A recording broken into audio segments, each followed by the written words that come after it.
Olá, tudo bem? Hoje faremos mais um encontro sobre a Guerra Fria. Já trabalhamos antecedentes, né, incluindo as conferências.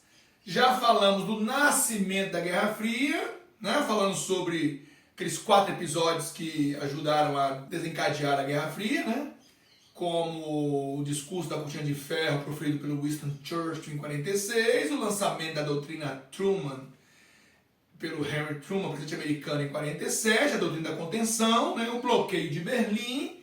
Durante 11 meses, Berlim Ocidental foi abastecida por 3 corredores aéreos bancados pelos Estados Unidos, pelo Ocidente, para vencer um bloqueio soviético. E a Guerra das Coreias, né, quando a Coreia do Norte invade do Sul, há uma reação internacional capitaneada pela ONU, que fica libertando a Coreia do Sul, mas só que as tropas da ONU entram na Coreia do Norte, entra a China apoiando a Coreia do Norte, tropas da ONU recuam e a guerra é pausada no mesmo lugar onde tinha começado, para 38, que separa as Coreias até hoje, ok? E aí a Guerra Fria está declarada, não tem mais diálogo entre essas duas grandes potências que chegaram a se ameaçar mutuamente durante a Guerra das Coreias, né? E aí o Stalin, pessoal, o grande líder soviético, morreu ali também em 53, no ano que a Guerra das Coreias terminou, né? O Stalin, ele passou mal no seu quarto, né, durante a noite.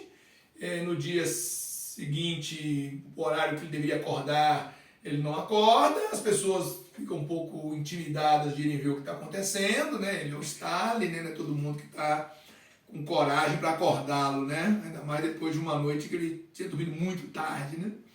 E aí se aguarda um certo tempo e quando descobrem ele tinha passado mal, estava no chão, tinha tido provavelmente ali uma espécie de AVC, de derrame, né?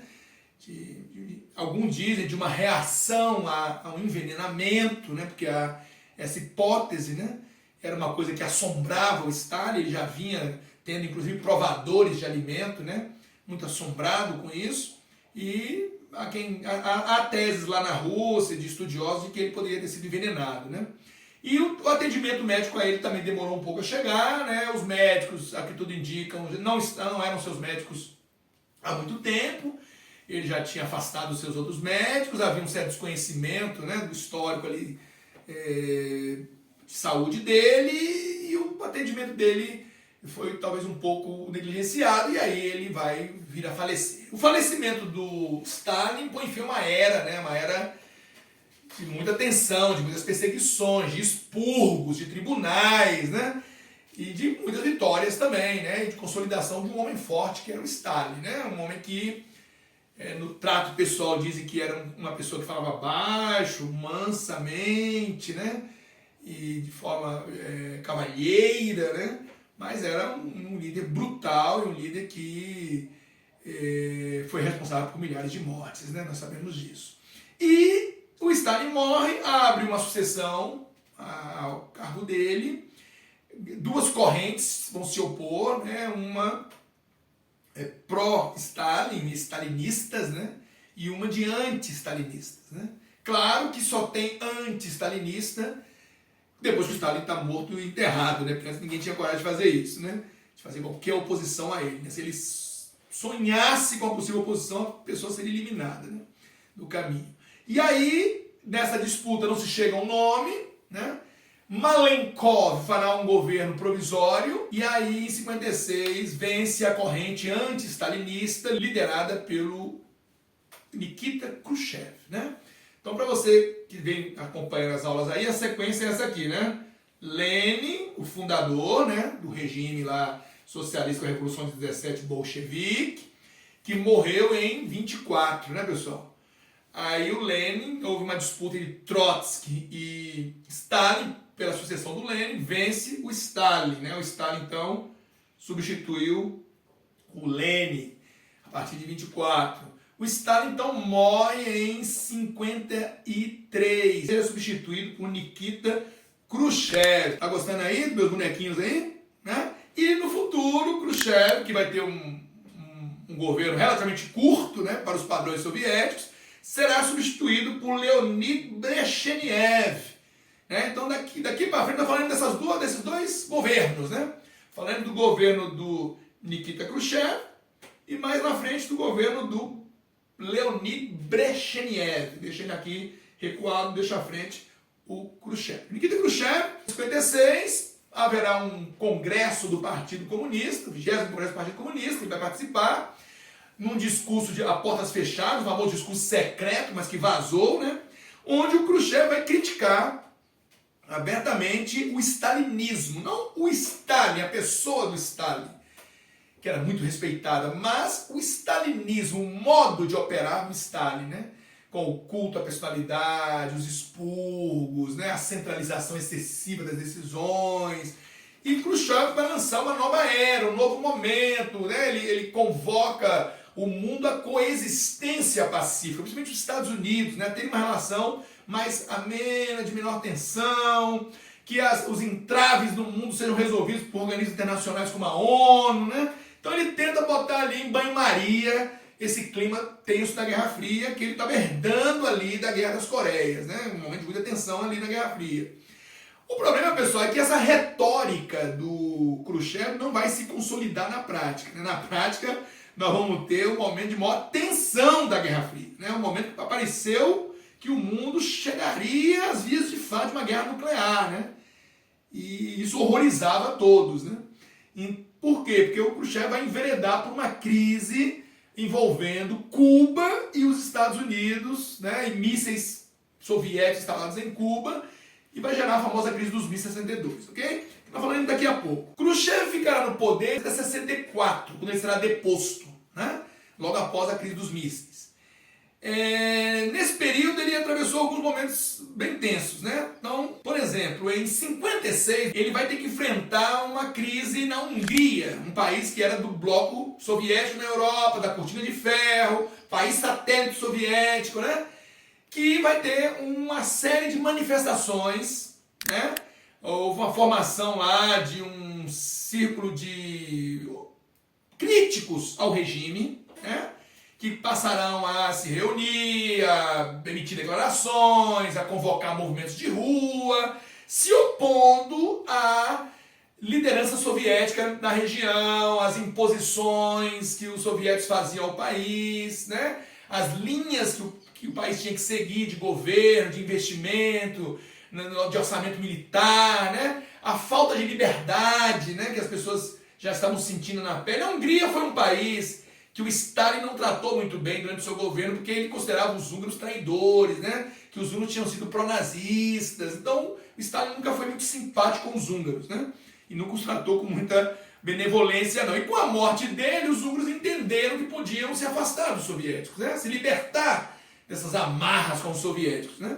E aí começam a marchar nas ruas e passam a derrubar na cidade estátuas, né? Símbolos da liderança soviética na região, do socialismo, né? Então, começam a pedir um movimento que eles chamam de liberalização, né? O país, na época, estava sendo governado pelo Irinadi, que era o governante húngaro, que Moscou confiava como a liderança, né, para fazer a ponte entre Moscou e Budapeste, a capital da Hungria, né? Só que o Irinadi, ele finda simpatizando com o movimento, baixando um pacote de reformas que atendia parte da movimentação. Ele provavelmente entendeu que isso poderia fazer os movimentos se arrefecerem, os movimentos se esfriarem, né? E ele, por fim, aquele princípio de rebelião. Só que o efeito foi contrário, né? Diante do pacote de reformas, o movimento fica mais inflamado ainda e o Nagy toma uma medida que vai ser a gota d'água, né? Ele rompe com o Pacto de Varsóvia, né? Quer dizer, não pertence mais a esse pacto militar. Isso, do ponto de vista estratégico, abriu uma fenda importante, porque se você pensar, o leste da Europa, Polônia, Hungria, Tchecoslováquia, Romênia e Bulgária, eram países que, de certa forma, faziam um para-choque estratégico em relação à Rússia e em relação à Europa. Quer dizer, qualquer invasão à Rússia deveria passar antes pelos países do leste europeu, onde as tropas do Pacto de Varsóvia estariam ali adiantadas, né? Então é uma forma também de proteger a integridade do território soviético, né? E um país deixar o bloco é uma fenda perigosa, né? E o quanto isso pode influenciar os demais também, né? Então o Khrushchev, embora tenha feito aquele discurso da coexistência pacífica, né, não será nem um pouquinho pacífico, né? Ele vai pegar as tropas do Pacto de Varsóvia, parte delas já estacionadas na Hungria, e vai direcioná-las para Budapeste, a capital, uma belíssima cidade, né? Às margens do rio Danúbio, né? Uma cidade dividida em dois pedaços, né? Buda e Peste, né? Aí o nome Budapeste, né? E aí, uma cidade onde essas duas cidades são ligadas por pontes sobre o rio Danúbio, né?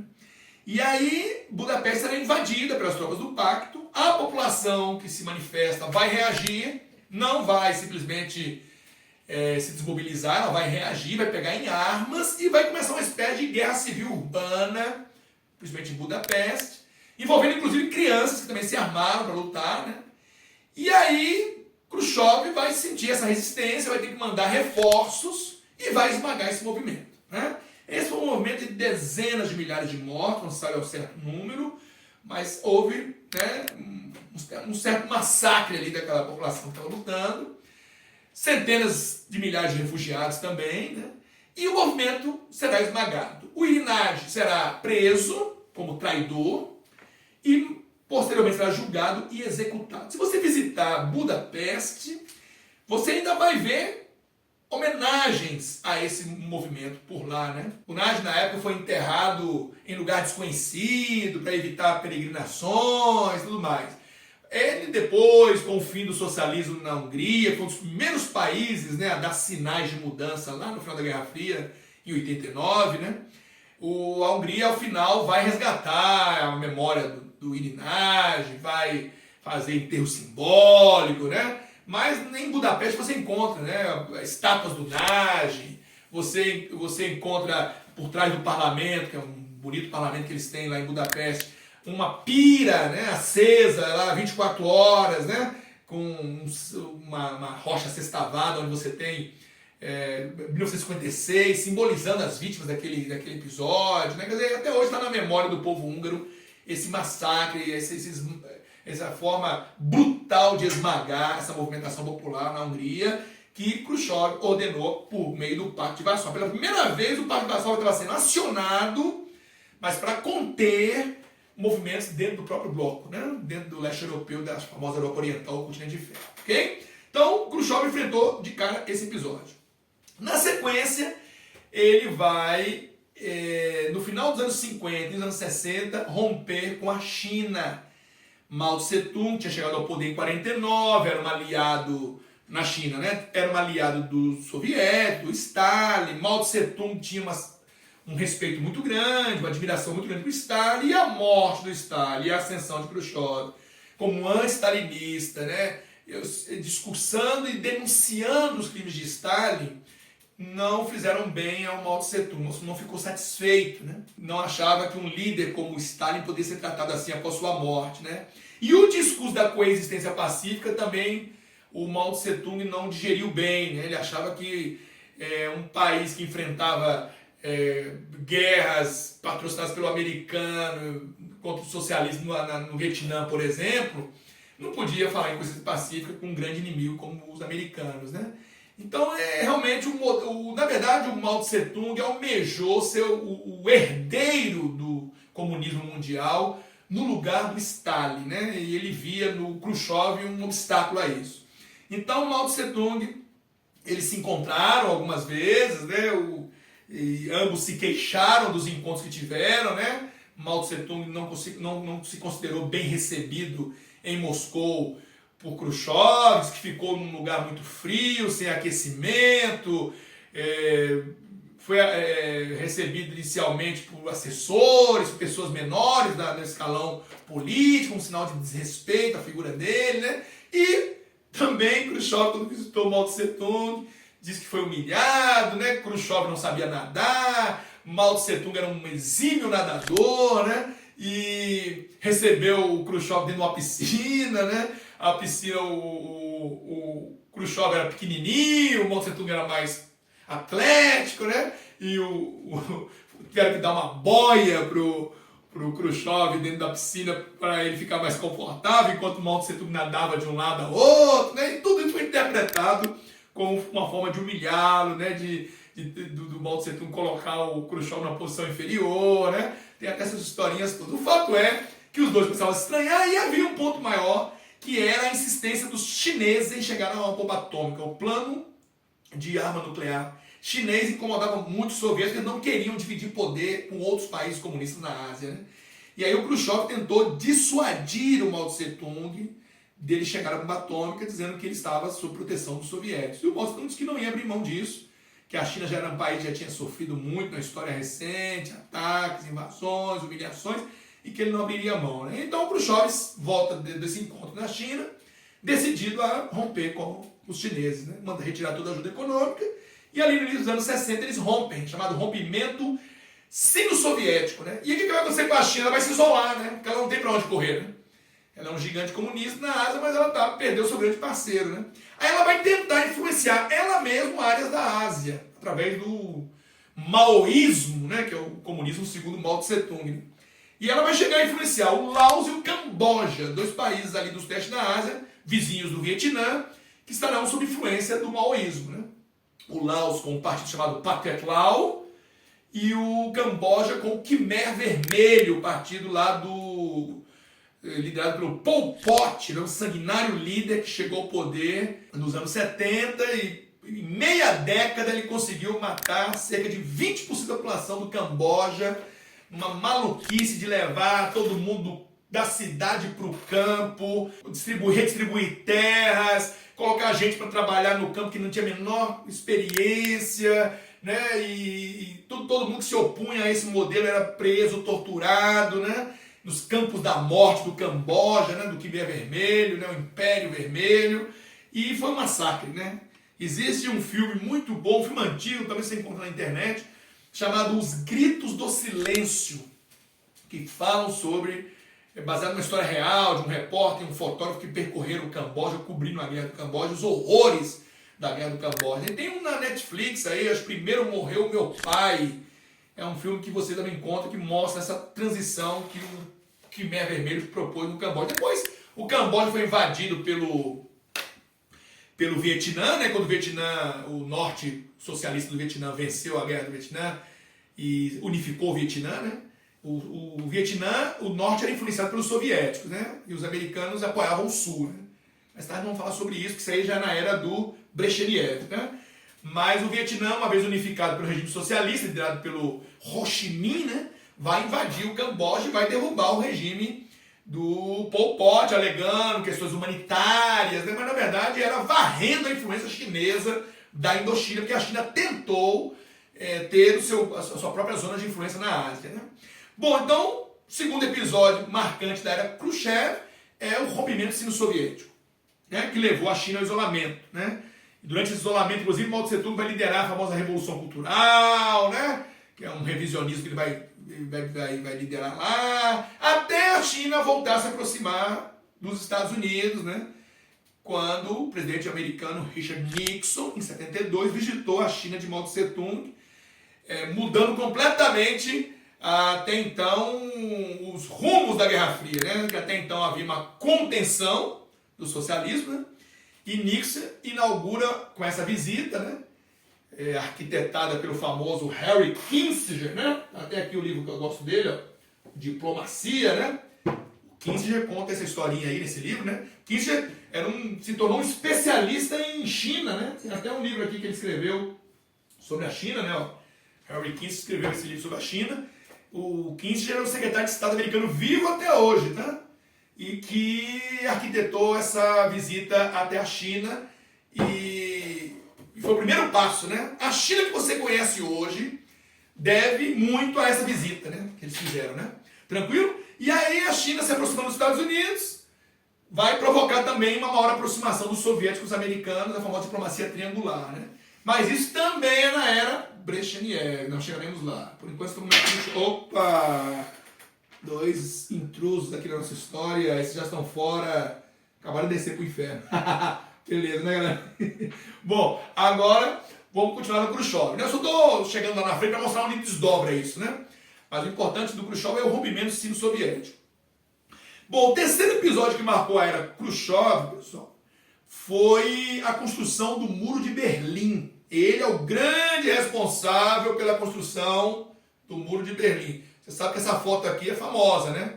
Isso aqui é um soldado da parte oriental de Berlim que estava lá para vigiar a fronteira quando ela ainda não tinha um muro, tinha arame farpado.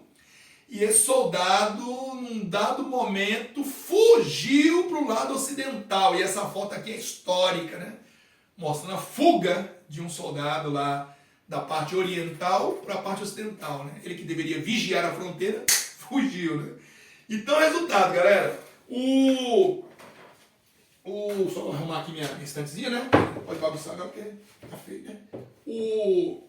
Então, galera, o Khrushchev ele vai autorizar a construção do Muro de Berlim. Por quê, né? Seguinte, pessoal, as Berlins estavam sendo reconstruídas cada uma por seus líderes, né? Suas lideranças, né? Os americanos lideravam o processo na Berlim Ocidental, os soviéticos na Berlim Oriental. E estava havendo um descompasso na reconstrução. O lado ocidental estava sendo reconstruído muito mais rapidamente, a renda média do trabalhador da parte ocidental estava melhor, né? E do lado soviético isso acontecia de forma mais lenta, né? E aí começou a haver uma onda de fugas de pessoas da Berlim Oriental para a Berlim Ocidental. Elas às vezes pediam autorizações para visitar familiares, né? Porque as Berlim tinham ficado divididas, né? E muitas vezes não voltavam mais. E isso foi a centenas e centenas de milhares, né? E aí o Khrushchev, percebendo essa sangria desatada, né, na Berlim Oriental, tomou a decisão de fechar a fronteira, né? Aproveitou-se de um sábado em que as pessoas estavam mais em suas casas, né? Estavam se movimentando menos, e mandou trancar a fronteira com tanques, primeiro, né? E aí isso já assombrou as pessoas, né? Em seguida ele mandou subir uma cerca de arame farpado nos limites entre as Berlins, né? Respeitando estritamente o limite. E ele manda subir a cerca de arame farpado que vai separar Berlim de fora a fora. Nós estamos falando, pessoal, de uma cidade, Berlim. As Alemanhas também estavam divididas e a passagem de uma para a outra também era controlada. Também havia cercas, vigilância e tudo mais. Mas nós estamos nos referindo a Berlim. É como se você tivesse o Distrito Federal, a nossa cidade aqui, o nosso estado, né? O Distrito Federal é um estado pequeno, dá para a gente fazer uma analogia. Vamos imaginar que o DF fosse Berlim, a capital, né? E os seus bairros e tudo mais. Então vamos imaginar que as RAs aqui do DF seriam bairros de Berlim, né? Imaginar assim. E de repente, parte da Berlim é ocidental, parte oriental. De repente, mandaram construir uma cerca dividindo as duas Berlins. Então, de repente, você passar da Asa Sul para Asa Norte, Taguatinga Sul para Taguatinga Norte, Ceilândia Sul para Ceilândia Norte, você tinha que atravessar postos de controle, onde o exército controlava a entrada e a saída das pessoas. E quem estava na parte oriental não podia mais ir para o ocidental. Quem estava no ocidente podia ir para a parte oriental. Veja bem, pessoal, Berlim é uma cidade, como o Distrito Federal está dentro do Goiás, Berlim estava dentro da parte oriental da Alemanha. Acessar Berlim é passar por estradas dentro da porção oriental da Alemanha. É como se para chegar no Distrito Federal, você tem que passar por estradas que estão no Goiás. Entendeu? Então, quando o Khrushchev mandou construir um muro separando as duas Berlins, as pessoas que viviam na Berlim... Na verdade, o muro, pessoal, ele cerca toda a Berlim Ocidental. Separa as duas Berlins e cerca toda a Berlim Ocidental. É a Berlim Ocidental que fica cercada, né? Quem é berlinense ocidental pode sair dali a hora que quiser e voltar. Quem é berlinense oriental não pode entrar na Berlim Ocidental sem autorização. E em torno da Berlim Ocidental, o que você tem são territórios controlados pelos soviéticos da Alemanha Oriental. Entendeu?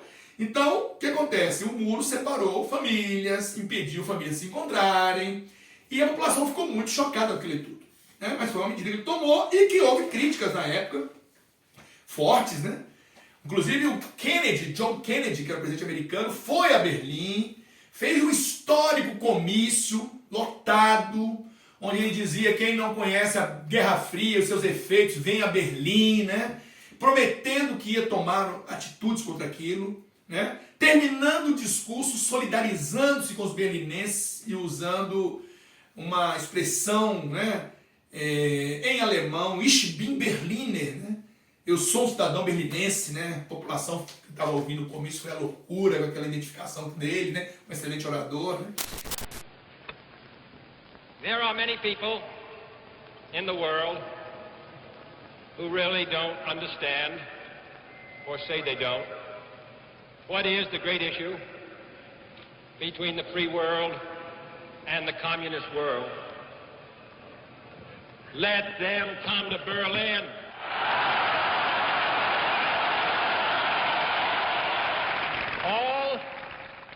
All free men, wherever they may live, are citizens of Berlin. And therefore, as a free man, I take pride in the words, Ich bin ein Berliner.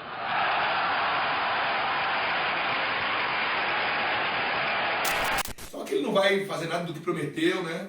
Em seguida ele será assassinado numa visita a Dallas, no Texas, né? Com um tiro na cabeça, né? Ao vivo, né? Foi uma morte que chocou os Estados Unidos, ao lado da esposa Jacqueline Kennedy, né? Uma cena dramática onde ela tenta juntar pedaços, né, do cérebro dele que explodiu com uma bala que recebeu na cabeça, né? Para os amantes das teorias da conspiração, a morte do antigo presidente norte-americano John F. Kennedy fez correr rios de tinta, dando lugar a inúmeros livros, artigos e mesmo filmes que contradiziam a versão oficial dos eventos. Agora a verdade dos factos está mais próxima. Um assassinato até hoje cercado de mistérios. Há quem diga que foi um complô para matar o Kennedy, porque ele queria tirar as tropas do Vietnã, né? Há quem diga que foi obra de um lobo solitário, né? Que o assassinou, Lee Oswald, né? Foi até preso, mas esse cara não teve nem muito tempo de falar, porque ele estava sendo transferido de uma cadeia para outra e um mafioso lá o assassina, né? Durante o trânsito dele, dizendo que era uma vingança contra o Kennedy, pela morte do Kennedy, né? Ainda assim, algumas centenas de documentos permanecem no segredo dos deuses, após pressões de última hora exercidas pelas agências federais do FBI e da CIA. A família Kennedy é uma família com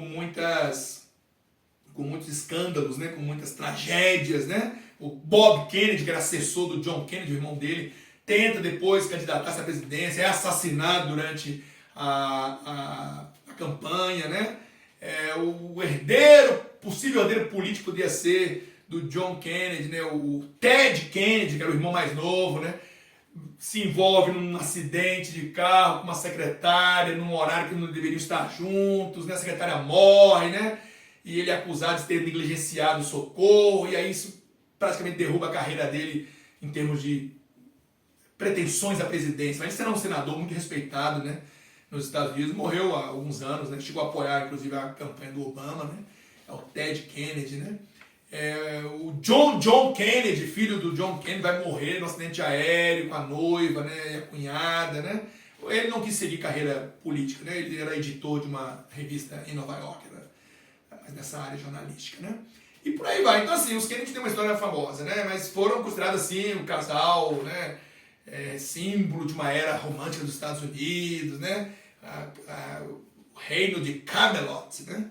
Que é um bonito casal no poder, né? A Jacqueline Kennedy jogava essa considerada uma mulher super elegante, né? E tudo mais. E assista o The Crown, né? Essa série que foi premiadíssima agora aí no Globo de Ouro sobre a Rainha Elizabeth. Tem uma passagem lá, se eu não me engano, na temporada 2 ou 3, onde a Jacqueline Kennedy encontra com a Rainha Elizabeth. Você vai sentir o clima lá, né? Beleza? Então, pessoal, o Khrushchev causou esse transtorno. E o Muro de Berlim se tornou um grande símbolo, né? Da Guerra Fria, né? Por muito tempo os berlinenses tentaram, muitos fugir, saltar esse muro, escavar túneis, passar camuflado em carros, nadando em rios, né? Usando pequenos objetos voadores, né? Planadores, asas deltas, né? E muitos morreram na travessia, foram presos, né? Há filmes, inclusive, que retratam essa questão. E a sua queda, em 89, marcará o início do fim da Guerra Fria, tamanha simbologia que esse muro tinha, né? E foi uma obra do Khrushchev, ok? O último episódio, pessoal, que marca a era do Khrushchev, Nikita Khrushchev, é o episódio conhecido como Crise dos Mísseis, né? Que foi um episódio interessante, né? Aí falar um pouquinho de Cuba, né? Cuba é um país que tem uma história interessante. Em 1898, Cuba chega à independência com apoio americano. Com a independência, Cuba tem sua Constituição escrita a 4 mãos, né? Os americanos e o novo governo cubano escrevem uma Constituição. Os Estados Unidos, inclusive, acrescentam uma emenda, né? A famosa emenda Platt, que dá direito a tropas americanas desembarcarem em Cuba, né? Quando for necessário, para a segurança, para o progresso, né? Uma verdadeira política do Big Stick, né? E aí Cuba será governada por vários governos autoritários, né? E até que Fulgêncio Batista assume o comando do país. E é aí que vem a história do Fidel Castro, né? Filho de um fazendeiro, né? Na área da cana, né? De uma boa condição econômica para os padrões da região. Fidel chega à vida adulta e na universidade se toma gosto ali pela vida política, né? No movimento estudantil. E em 53 o Fidel Castro ensaiou uma tentativa de derrubada do governo, né? Chamada tentativa da tomada do La Moncada, né? Que era um quartel. Ele foi mal sucedido, foi preso, julgado, né? Famoso julgamento que ele dispensou a própria defesa e defendeu os princípios do movimento, né? O MR 26 de julho, né? Que é o movimento que ele liderava. E no final disse que a história o absolveria, né? A história me absolverá, né? Deixou, não se defendeu, deixou que a história o absolvesse. Ele foi condenado à prisão, depois foi anistiado, perseguido pela polícia, ele deixa o país, vai para o México, onde encontra o Che Guevara e os dois e outros seguidores vão, em 56, tentar mais uma vez desembarcar nas praias cubanas para tomar o poder. Mais uma vez o plano frustra, né, como tinha frustrado lá no La Moncada, e aí eles vão ter que se refugiar na floresta, na Sierra Maestra, como guerrilheiros ficam ali, e em 59 eles tomam o poder. A princípio, Fidel não tem ligação com os soviéticos, mas pressionado pelos Estados Unidos, ele resolve, inclusive os americanos financiaram uma tentativa de derrubá-lo, a famosa tentativa de invasão da Baía dos Porcos, né? Onde exilados cubanos foram armados e treinados pela CIA e desembarcaram em Cuba, já liderado por Fidel, né? Para tentar dar um golpe contra o Fidel. Só que o Fidel, pela KGB, a Polícia Secreta Soviética, ele ficou sabendo e preparou o terreno para receber os tais invasores, e eles foram presos, mortos, né?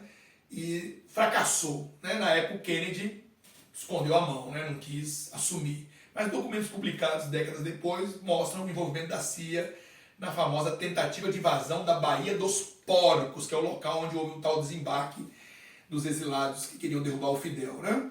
E aí, o que acontece? O Fidel, diante dessa pressão toda, né, ele se aproxima do soviético. E Khrushchev adora, né, ter um líder pró-soviético dentro da América Latina, a poucos quilômetros ali da Flórida, né, dos Estados Unidos. E é quando Khrushchev instala secretamente bases para lançar mísseis em Cuba.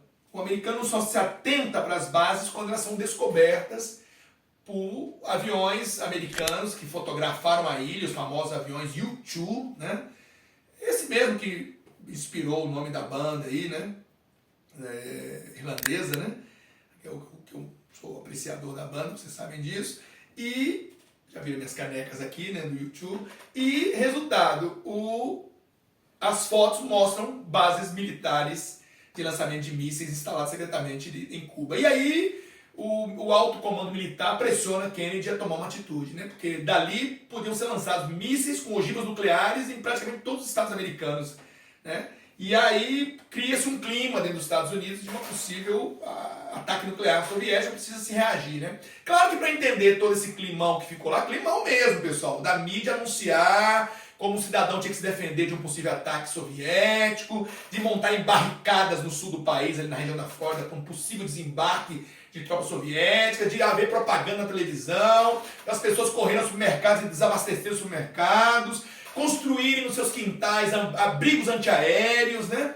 Uma série de medidas foram tomadas, né? E o clima esquentou, os Estados Unidos acenderam um alerta laranja, né? Que é o alerta máximo de guerra, né? É o ponto mais alto, mais crítico da Guerra Fria. foi a crise dos mísseis, né? Há um filme que você pode assistir chamado 13 Dias que Abalaram o Mundo, que conta os bastidores da crise, né?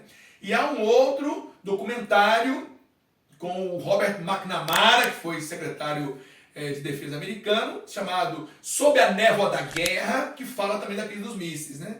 O fato é que o Kennedy tomou uma medida menos drástica, né? Ao invés de atacar Cuba, invadir Cuba, ele mandou fazer um bloqueio naval a Cuba, a ilha, né? E aí ficou uma expectativa se os soviéticos iam invadir, furar o bloqueio, se haveria uma reação americana, se o navio soviético ia ser afundado, né? Criou-se um clima de tensão muito forte que parecia levar os Estados Unidos a uma guerra, talvez um confronto nuclear, né?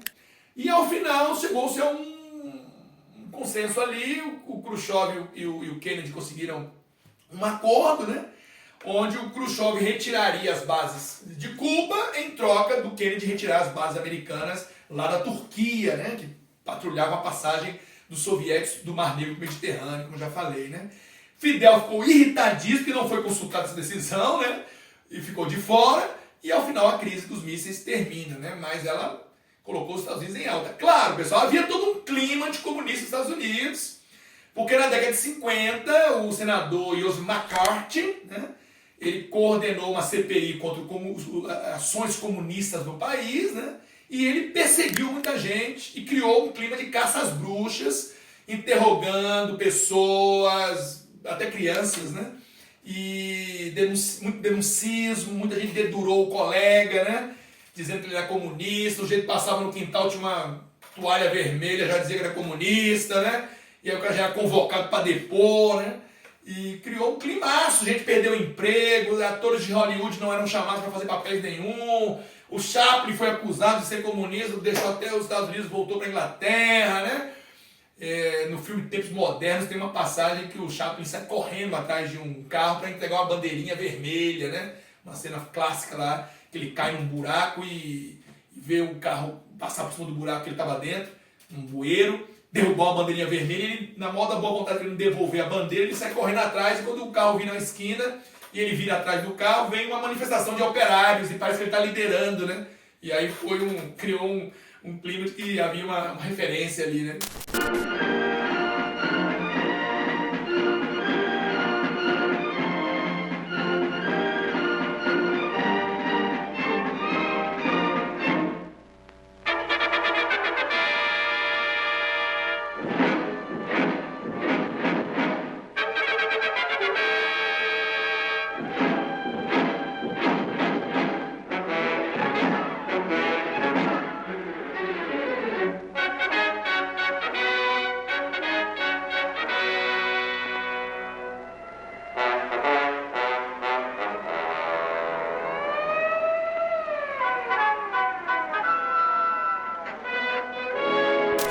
E ele ficou muito chateado com isso. E aí, gente de Hollywood que denunciava os colegas, né? Então, o resultado, o marcatismo, né? Que a gente chama de marcatismo, evidenciou o casal Rosenberg foi condenado por espionagem, foi executado na cadeira elétrica, deixando os filhos pequenos órfãos, né? Uma situação muito crítica nos Estados Unidos. Né? E o Joseph McCarthy findou cometendo excessos, né? E depois caiu em desgraça, né? Existe um filme chamado Boa Noite, Boa Sorte, que fala sobre o marcatismo. Se quiser assistir, é interessante, né? Tranquilo, pessoal? E aí o Khrushchev, terminada a era da crise dos mísseis, né? Ele será deposto logo em seguida. Muitos acham que ele esticou a corda demais, né? E aí a cúpula soviética, querendo evitar uma guerra nuclear, findou trocando ele, né? Então ele negociou a saída, para não sair por baixo, né? E é quando ele dá lugar ao senhor Brezhnev. E a era Brezhnev será na próxima aula. Um grande abraço.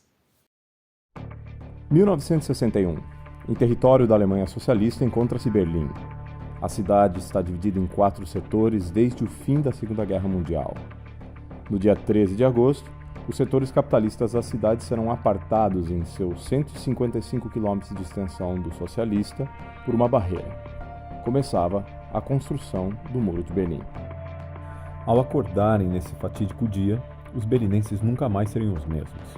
Famílias foram separadas, amizades desfeitas.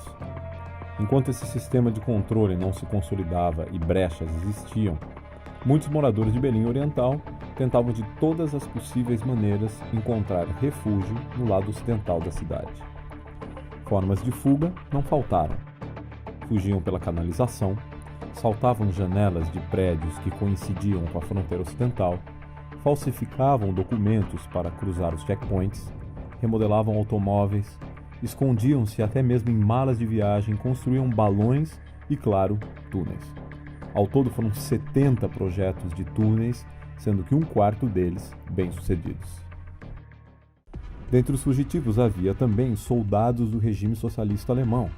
Emblemático é o caso de Konrad Schumann, o primeiro deles, no dia 15 de agosto, apenas 2 dias depois do fechamento da fronteira. Seu ato de fuga está eternizado em imagens e também aqui no cruzamento da Bernauer Straße com a Brunnenstraße, um dos pontos máximos do Memorial do Muro de Berlim. O fato é que o governo da Alemanha Oriental teve que agir rápido para impedir a fuga de tantos cidadãos. Para isso, pôs em prática, desde o início da construção do muro, métodos de aperfeiçoamento do controle.